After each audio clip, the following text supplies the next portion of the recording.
In power for just 88 days, the president now faces a most serious crisis in the shooting down of an American naval reconnaissance plane with 31 aboard over the Sea of Japan by 2 North Korean MiGs.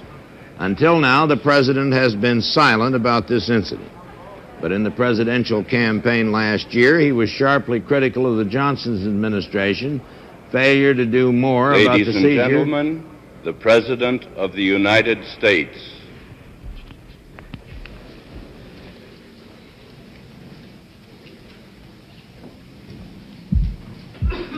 Won't you be seated, please? Mr. Cormier. Mr. President, I'm sure on all of our minds is where do we go from here with the incident of the shooting down of the plane? What further action might you contemplate diplomatically, militarily? Mr. Cormier, first, I think a word with regard to the facts in this case. As was pointed out in the protest that was filed at Panmunjom yesterday, and also in the Defense Department statement, the plane involved was an unarmed Constellation, propeller-driven.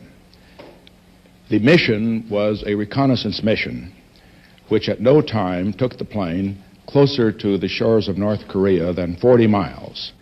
And at the time the plane was shot down, all of the evidence that we have indicates that it was shot down approximately 90 miles from the shores of North Korea while it was moving outward, aborting the mission on orders that it had been received. We knew this based on our radar. What is also even more important, the North Koreans knew it based on their radar. Therefore, this attack was unprovoked, it was deliberate, it was without warning. The protest has been filed. The North Koreans have not responded. Now, a word with regard to why we have such missions in the Sea of Japan. As you ladies and gentlemen are aware, there are 56,000 American troops stationed in South Korea. Those 56,000 men are the responsibility of the President of the United States as Commander-in-Chief. In recent weeks and months, in fact going back over the last 2 or 3 years, but particularly in recent weeks and months, North Korea has threatened military action against South Korea and against our forces in South Korea. The number of incidents has increased. It is responsibility of the Commander-in-Chief to protect the security of those men. That is why, going back over 20 years, and throughout the period of this administration being continued, we have had a policy of reconnaissance flights in the Sea of Japan, similar to this flight.